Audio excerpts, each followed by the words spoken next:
माड अर्थात निवासी डॉक्टरांचा संप अखेर मागे घेण्यात आलाय। मुंबई हायकोर्टात तसं माडच्या डॉक्टरांनी आश्वासन सुद्धा दिलेलं आहे। त्यामुळे लवकरच सर्व डॉक्टर आपापल्या कामावरती रुजू होतील। डॉक्टरी पेशाला संपावर जाण्याचा अधिकार नाही असं आज कोर्टानं म्हटलं।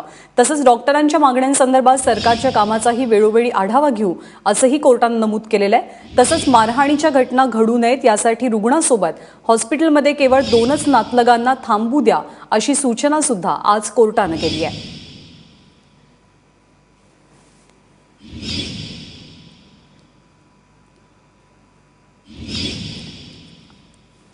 आपले प्रतिनिधी अमेय राणे सध्या आपल्या सोबत आहेत अधिक माहिती देण्यासाठी। अमेय, कोर्टात नेमकं काय झालं हे जाणून घ्यायचंच आहे, पण संप पूर्णपणे मिटलाय का असं म्हणायचं का? म्हणजे संपकरी डॉक्टरांची भूमिका सध्याची काय आहे?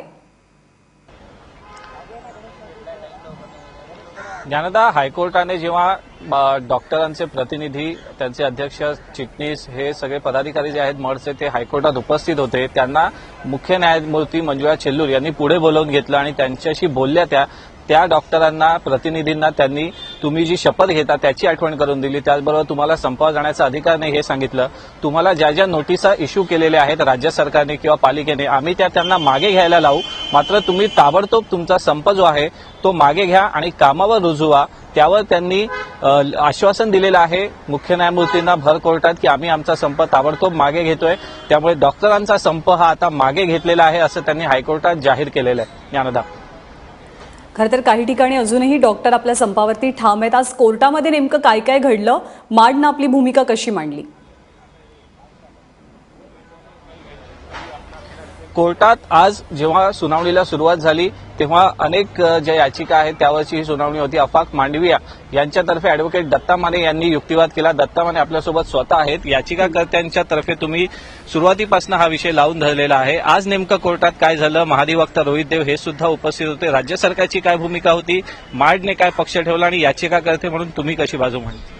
आज कोर्टाने त्यांना सांगितलेलं आहे, मडचे जे डॉक्टर्स आहेत त्यांना सांगितलेलं आहे की तुम्ही स्ट्राईक इमिजिएटली मागं घ्या आणि तसं त्यांचं स्टेटमेंट पण रेकॉर्ड केलेलं आहे की ते इमिजिएटली स्ट्राईक्स मागं घेत आहेत। आणि सुरक्षेच्या दृष्टीनं जे महाधिवक्ता आहेत महाराष्ट्राचे त्यांनी स्टेटमेंट केलं की आम्ही 500 सिक्युरिटी गार्ड आहेत ते त्यांना 5 एप्रिल 2017 पर्यंत प्रोव्हाइड केले जातील आणि ॲडिशनल 600 सिक्युरिटी गार्ड्स जे आहेत ते 30 एप्रिल 2017 पर्यंत प्रोव्हाइड केले जातील।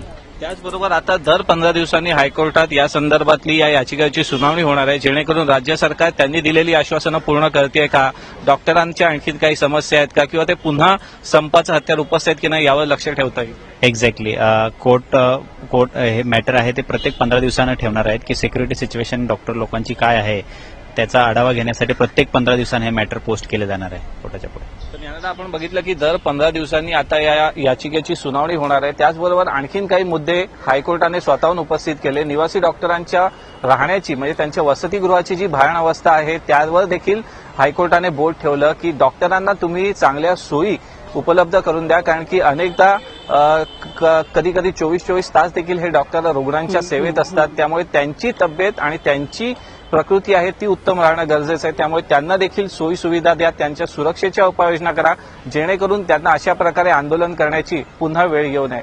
ज्ञानदा, अमेय, धन्यवाद या सगळ्या सविस्तर माहितीबद्दल।